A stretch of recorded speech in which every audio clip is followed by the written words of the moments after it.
When facing e4, if black wants to imbalance the game and provoke white into unorthodox territory, then black may play an opening as tricky as it is for non-Russian speakers to pronounce, the Alekhine defense, or commonly referred to in some circles as the Alekhine for ease of reference. This provocative opening makes its appearance with knight f6. Rather than first securing the center with e5 and then contemplating attacking white's center, the Alekhine attacks the e4 pawn, provoking an immediate imbalance, encouraging white to march forward with e5. White's options to challenge the Alekhine are quite limited, because defending the center with knight c3 not only allows a transposition into classical king-pawn territory with e5, the adventurous Alekhine player may prefer to strike in the center immediately with d5, provoking complications that are not unfavorable to black. The opening struggle begins after white takes more space and gains a tempo against black's knight with e5, when black centralizes the knight with knight d5, inviting white to gain another tempo while chasing the knight with c4, provoking the knight to retreat to the b6 square. The seemingly offside knight adds pressure against the pawn that just attacked it. White may decide to continue chasing black's knight with c5. Whenever you advance a pawn forward, you always have to consider the space left behind. In this case, continuing to chase black's knight does weaken the d5 square, so the knight may return to the centralized point with knight d5. White may once again attack this restless knight while actively developing the light-squared bishop with bishop c4.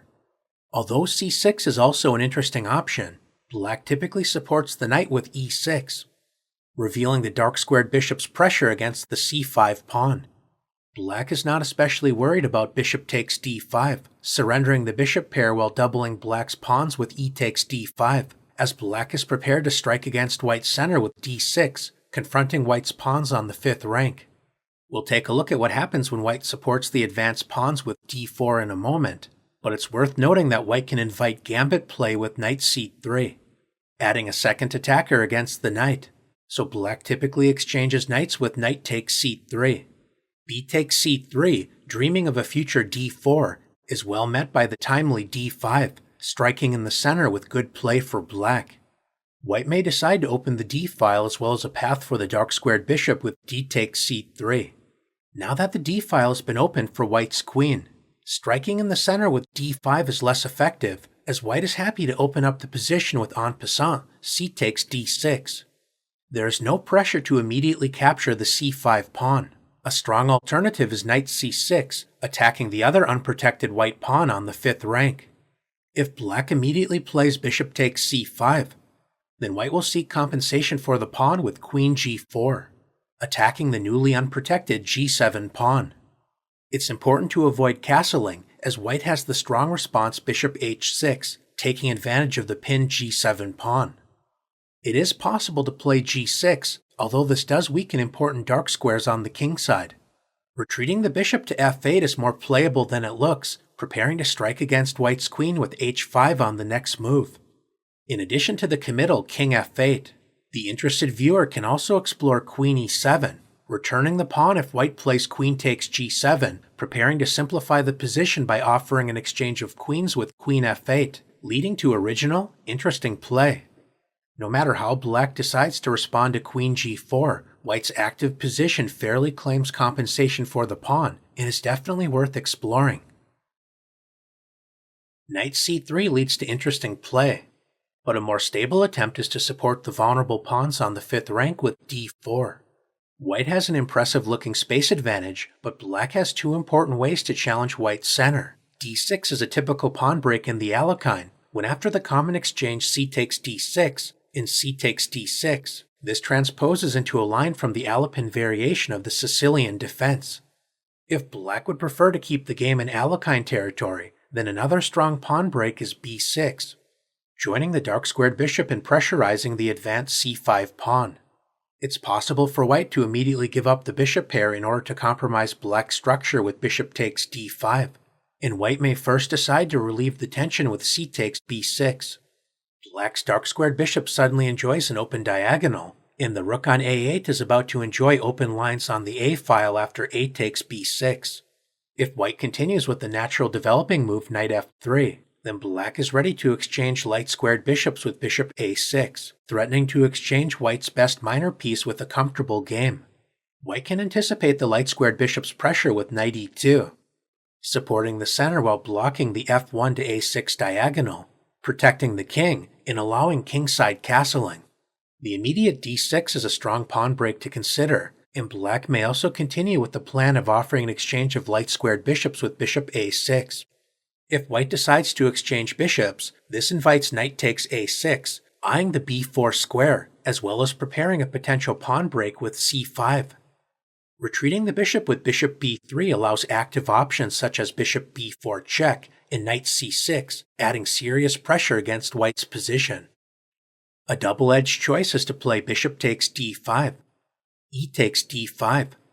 White has surrendered the bishop pair, and the newly unopposed light-squared bishop applies annoying pressure against white's kingside. On the other hand, black does have double d-pawns, and white's e5 pawn still claims a central space advantage. With this in mind, black is prepared to resolve some of the structural issues with d6, preparing to undouble the pawns on the d-file. If white would like to discourage d6, an interesting attempt is knight b to c3. Attacking the d5 pawn, it's possible to reinforce the center with the reactionary c6, a somewhat passive, although playable option. If black would prefer to emphasize piece activity, then black can ignore white's pressure and simply play d6, inviting white to capture the pawn. Black enjoys strong compensation for the pawn after d takes e5, clearing the diagonal for the dark-squared bishop, as well as revealing the queen's attack against the d5 knight. White can respond by gaining a pawn and revealing the queen's protection of the knight with d takes e5. The e5 pawn is now a vulnerable target, so black can actively develop with knight c6, threatening the e5 pawn, preparing to meet the natural bishop f4, with knight b4, threatening to both capture the knight on d5, as well as eyeing the d3 square, forcing white to exchange knights with knight takes b4, allowing the dark-squared bishop to actively enter the game with bishop takes b4 check. The two bishops exert incredible pressure against white's kingside, so this unpleasant position is not worth the momentary gain of a pawn on e5. The chase variation with c5 is a committal option that leads to interesting play, although white must be careful not to get overextended. Rather than chasing the knight, a solid option is to simply grab more central space with d4, building an impressive center, so it's important for black to actively counterattack it with the thematic pawn break d6, threatening to open up the d-file with d takes e5, which would result in a favorable exchange of queens. White has two main ways to deal with this central challenge. The most aggressive, double-edged option is f4, an option we'll later examine. A more positional option is to exchange pawns with e takes d6, unsurprisingly known as the exchange variation, leaving black with an important decision to make. How exactly should black recapture? E takes d6 is the more symmetrical, solid option. We'll take a look at a sample line in a moment. The other choice is to imbalance the pawn structure with c takes d6. This is a more combative, but also riskier option. The d6 pawn allows the possible pawn break d5, or possibly support a future e5. Capturing with the c-pawn also grants white a queenside pawn majority. A promising line for white is to play knight c3, intending to stabilize the queenside prior to completing kingside development. Black's most active option is to play g6, intending to add pressure against white's center with bishop g7, so white can anticipate this with bishop e3, reinforcing the d4 pawn, which also prepares to meet bishop g7, allowing the strong response rook c1, supporting the c-file while vacating the long dark-squared diagonal. After black castles, white can secure the c4 pawn, often a sensitive spot in white's camp, with b3. This is a strong practical weapon for white, as black cannot easily generate the desired counterplay against white's solid center. Striking in the center with e5 allows d takes e5, intending to exchange queens on d8, followed by c5, leading to a promising position for white. The other central strike d5 allows c5, when black's knight on b6 does not have a good response, as retreating the knight to d7 simply loses the d5 pawn. Attacking white's center with knight c6 allows d5, when it's difficult for black to find a reasonable plan. Grandmaster Alexander Shabalov, a supporter of the Alekhine, has tried the radical f5, and Grandmaster Komsky has tried the more positionally minded bishop f5. These are all moves intending to imbalance the game the enthusiastic supporter of this variation may explore, but white seems to be doing quite well in all of these lines. C takes d6 can lead to interesting play, especially if white is unaware of the strong line we just introduced, but with proper play black appears to be under some pressure. A more solid approach is to respond with e takes d6, maintaining a symmetrical pawn structure. White does enjoy more space, and behind that space advantage the potential for more active pieces. That being said, careful play is still required by white, as a natural developing move such as knight f3 runs into bishop g4, pinning the knight to the queen, while preparing to assault the d4 pawn with knight c6, a more attractive target now that one of its key defenders is pinned. This is certainly not the end of the world for white, but allowing this pin creates unnecessary stress against white's center. Rather than playing knight f3, allowing the annoying pin bishop g4, a strong alternative is to develop the other knight with knight c3, supporting the center while remaining flexible on the king side. There are no shortage of interesting ideas to explore, but a popular setup for white is to play bishop d3, followed by developing the kingside knight to e2. Immediately challenging white's center with knight c6 is a provocative choice to explore, but black's most common choice is to play bishop e7.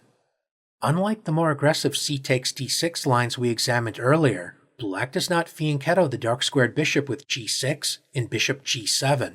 In this case, the bishop will still find life on the long diagonal from the f6 square without accepting any immediate kingside weaknesses. Let's take a look at white's popular choice, bishop d3. Activating the light-squared bishop, preparing to meet black's reasonable plan of castling kingside. With knight g to e2. Developing the knight to the e2 square supports white's center while discouraging bishop g4, because if black decides to pin the knight. Not only can white play queen c2, unpinning the knight while attacking the h7 pawn, developing the knight to e2 allows the resource f3, gaining a tempo against the bishop and supporting white's center. It's worth noting that if black tries to take advantage of the exposed king with bishop h4 check, white can place both of black's bishops under attack with g3.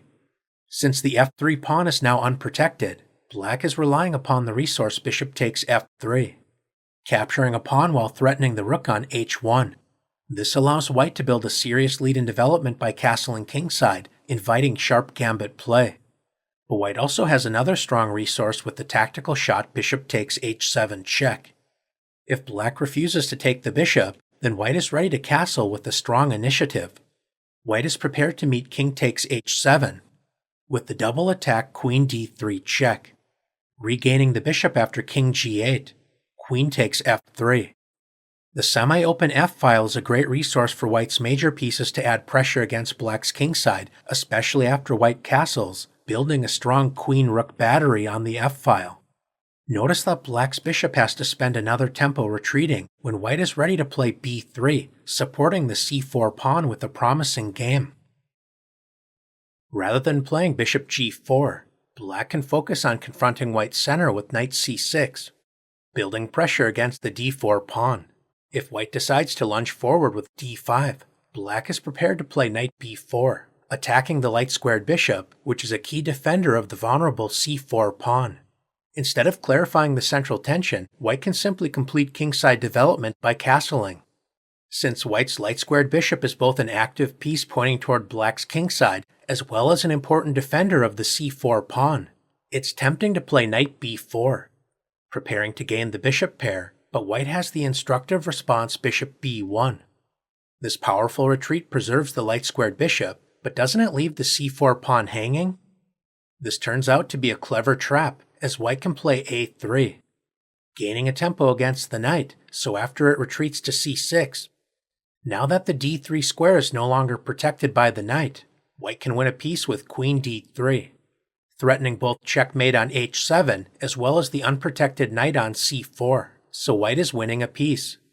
Since knight b4 is well met by bishop b1, black may continue with the theme of building pressure against white's center with bishop f6, adding a second attacker against the d4 pawn, if white decides to defend the pawn with the natural bishop e3.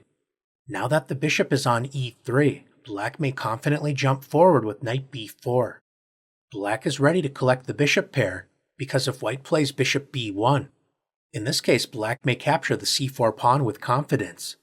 The point is that if white plays a3, instead of retreating the knight to c6, black has the strong response knight takes e3, enjoying an excellent position as white no longer has the crushing queen d3 double attack trick available.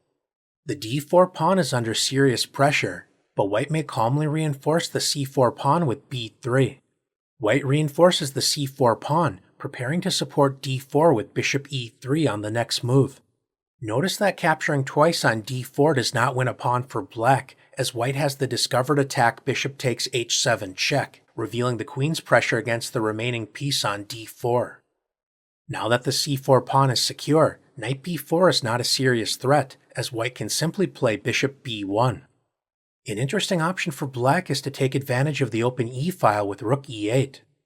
White is prepared to support the center with bishop e3. At this point, black may be interested in exploring the idea of a5, claiming space on the queen side. A future pawn break a4 is now possible. a5 also reinforces the b4 square, so black may consider knight b4, attacking the light-squared bishop while clearing the c6 square for black's pawn, possibly preparing a future d5 pawn break. White may decide to respond to a5 by centralizing the queen with queen d2, leading to a tense middle game struggle. Now that the bishop is on e3, black has also tried bishop g4, pinning the knight to the queen, as f3 would leave the bishop on e3 hanging.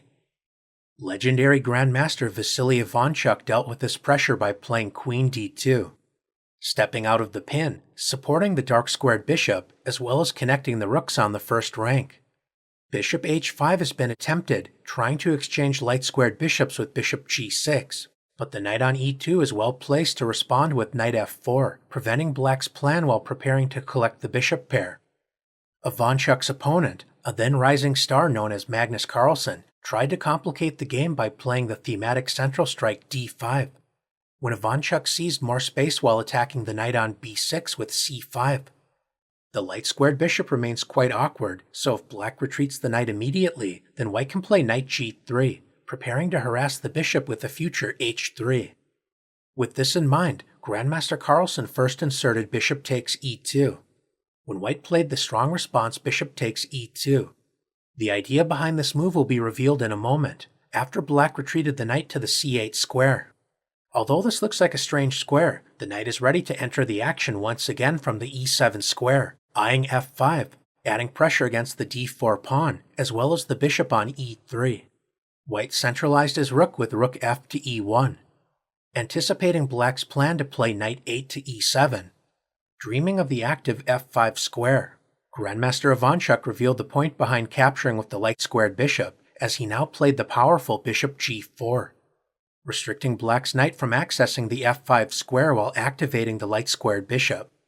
The d4 pawn remains well fortified, and white also claims the bishop pair advantage. White has achieved a comfortable position and went on to win the game.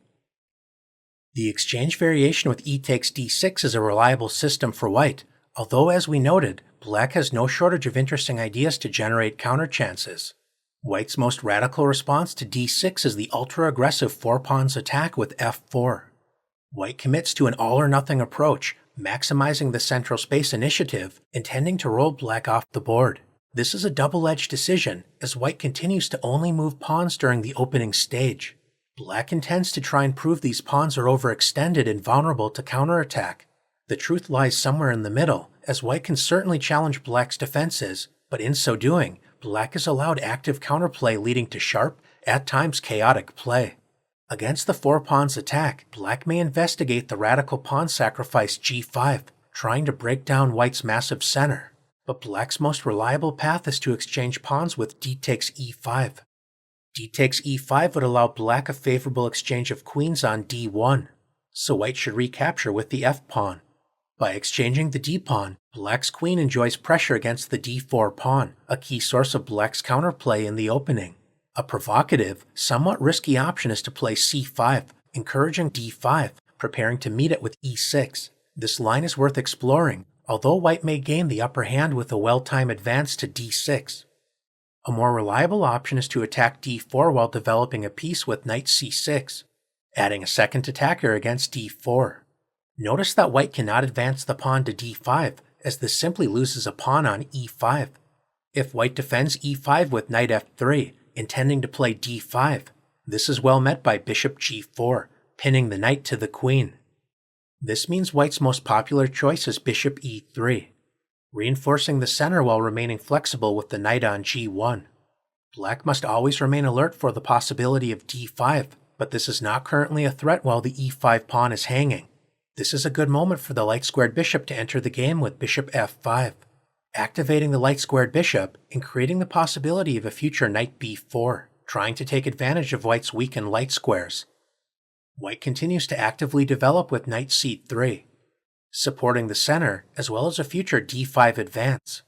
Notice the premature knight b4 is well met by rook c1, supporting the c2 square, when knight b4 is simply a loss of time. Now that the light-squared bishop has entered the action, black can support the center without blocking its development with e6, fighting for control over the d5 square. The immediate d5 is still a premature choice, not only because black can capture the unprotected e5 pawn, but the knight may also punish white's careless pawn advance with knight b4. This is a dream scenario for black against the 4-pawn's attack. Knight c2 check is in the air, while white's advanced d5 pawn is attacked 4 times. White's center is simply overextended and about to collapse, the risk of pushing several pawns in the opening phase.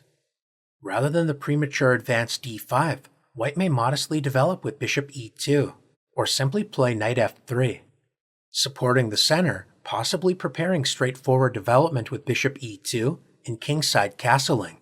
Since the bishop has already moved to the f5 square, spending another tempo on bishop g4 is not as effective. White can simply respond with bishop e2, leading to a pleasant game for white.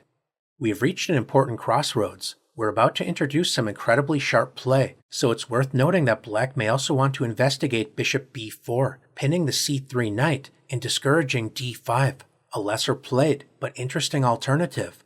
That being said, black's most common reply is bishop e7. If the center remains stable, as is the case if white plays bishop e2, intending to castle kingside, then black is ready to castle followed by the thematic pawn break f6, as played by Grandmaster Nikita Vityagov. This is a reasonable path with mutual chances, but white may also test black's memory, as well as nerves, with the forcing d5. Provoking the exchange is e takes d5, c takes d5. White has established an impressive-looking advanced center, but this is a double-edged decision as these pawns must be constantly protected by pieces. Black's only move to stay afloat is knight b4, adding pressure against the d5 pawn, as well as threatening a fork on c2. It looks like white's center may be overextended, but things are not so simple as white has the strong reply knight d4, centralizing the knight, protecting the c2 square, as well as attacking the bishop on f5. Since bishop g6 allows the annoying bishop b5 check, Grandmaster Peter Svidler played bishop d7. Supporting the advanced center with queen f3 is an interesting option to explore, but his opponent, Grandmaster Alexander Grischuk, preferred the more forcing option e6. Provoking the exchange is f takes e6, and d takes e6.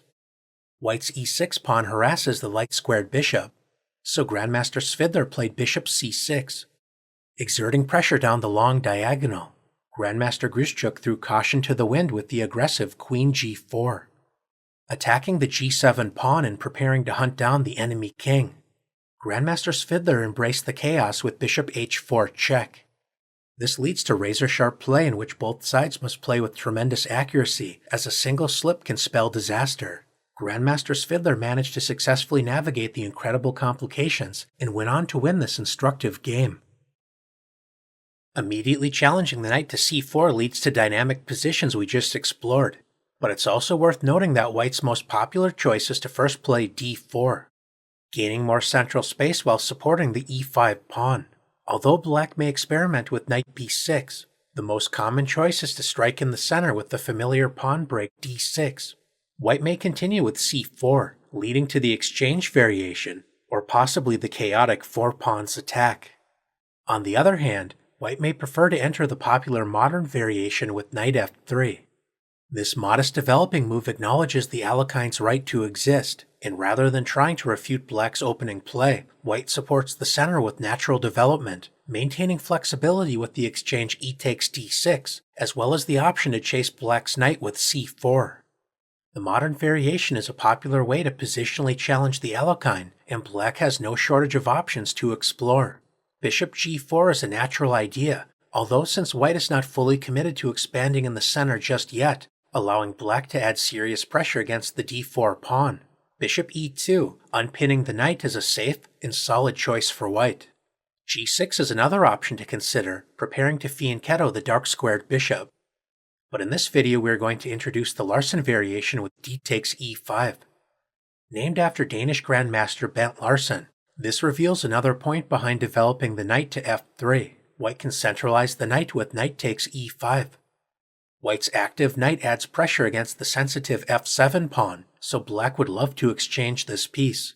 In a famous encounter, Grandmaster Larsen played the immediate knight d7, preparing to exchange knights. Former world champion Mikhail Tal, known for his ingenious attacking play, was understandably tempted to sacrifice the knight on f7. He ultimately decided to avoid this choice, playing bishop c4 instead, eventually leading to a draw. With the aid of modern engines, we now know that knight d7 is a bad move, and that white is fully justified in sacrificing a piece with knight takes f7, exposing the king after king takes f7, with the double attack queen h5 check, forking the king and unprotected knight on d5. Returning the piece allows white an overwhelming advantage, so the king reluctantly marches forward with king e6. White has several tempting options. One powerful choice is c4, attacking the vulnerable knight when black's exposed king is in serious trouble. Knight d7 is a good idea, but it's currently not a good move. In order to avoid the tactical bomb knight takes f7, black should support the knight on d5 with c6. Now that the knight on d5 is supported, black may consider playing knight d7. If white tries to dislodge the knight with c4, this is actually not a good choice for white, as it allows knight b4. Bishop f5 is one annoying threat, taking advantage of white's weakened light squares. And if white tries to chase the knight once again with a3, white is in for a rude awakening after the tactical shot queen takes d4, winning a pawn, as a takes b4 allows queen takes e5 check. And if white decides to capture the queen, this allows the unpleasant fork knight c2 check, regaining material on the next move with knight takes d4 when black is simply up a pawn, a good tactical trick to keep in mind. Since the knight on d5 is reinforced by the c6 pawn, bishop c4 isn't a particularly effective choice. Moving the bishop to d3 looks active, but it does block the queen's protection of the d4 pawn. In this case, black may be encouraged to play g6, preparing to fianchetto the dark-squared bishop, exerting pressure down the long diagonal.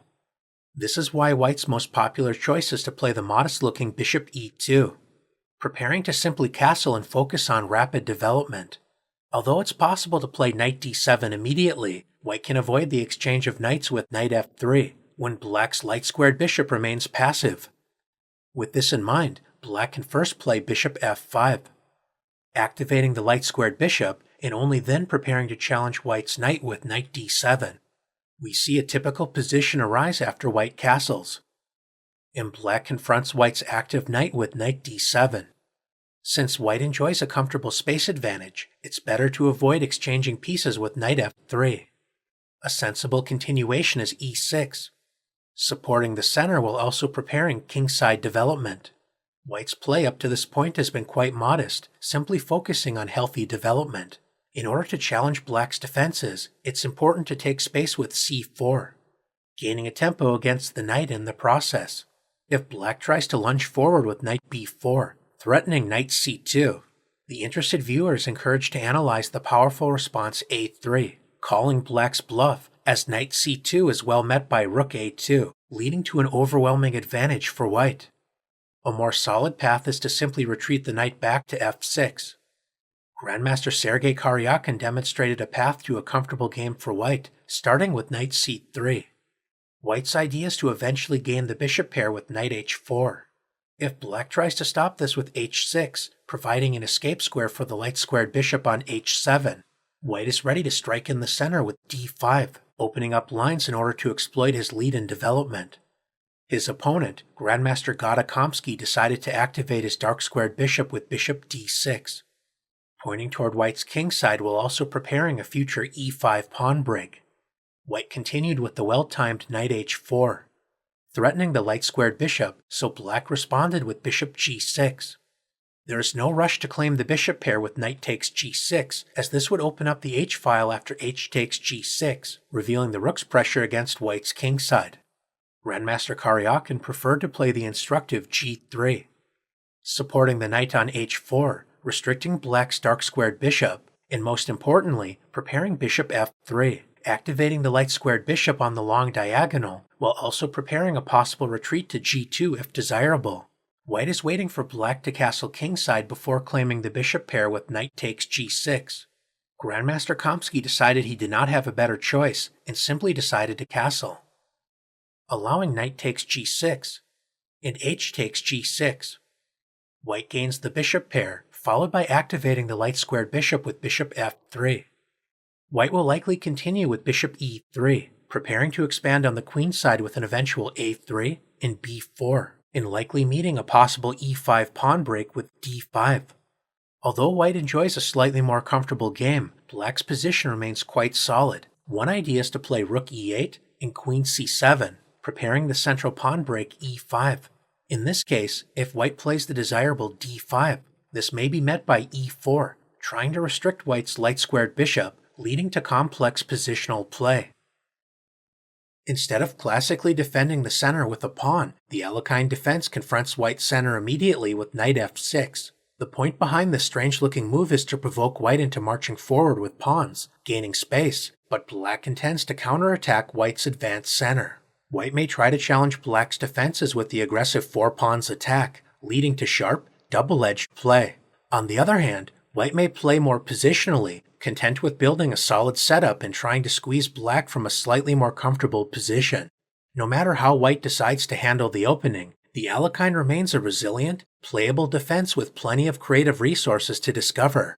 Thanks for exploring this provocative defense against e4, and best of luck the next time black's knight makes a provocative entrance into your game on the very first move.